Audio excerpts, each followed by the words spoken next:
এবছর উচ্চ মাধ্যমিকের প্রিয় ভাই ও বোনেরা, ইতিহাস বিষয়টি খুব ভালো অনেকেরই লাগে না, আবার কেউ খুব ভালো করে পড়াশুনো করে।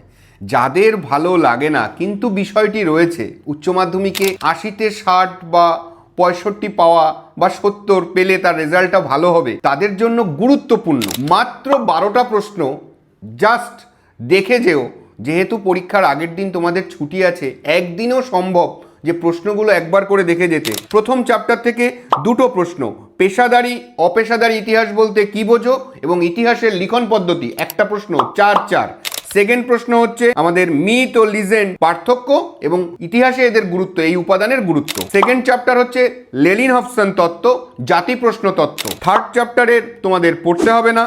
ফোর্থে চলে যাব 8 চ্যাপ্টার, বাংলাদেশের মুক্তি সংগ্রামে শেখ মুজিবুর রহমান। 6th কোশ্চেন হচ্ছে ভারতের প্রথম 3টি পঞ্চবার্ষিকী পরিকল্পনা। 7th কোশ্চেন হচ্ছে ভারত ছাড়ো আন্দোলনের সংক্ষিপ্ত বিবরণ দাও। 8th কোশ্চেন হচ্ছে স্বাধীনতা সংগ্রামে আজাদ হিন্দ ফৌজের অবদান। 9th কোশ্চেন হচ্ছে 4th মে আন্দোলন। 10th কোশ্চেন হচ্ছে চীনের অসম চুক্তিগুলো। 11th কোশ্চেন হচ্ছে 50-এর মন্বন্তর। আর 12th কোশ্চেন হচ্ছে মার্শাল পরিকল্পনা, ট্রুম্যান নীতি।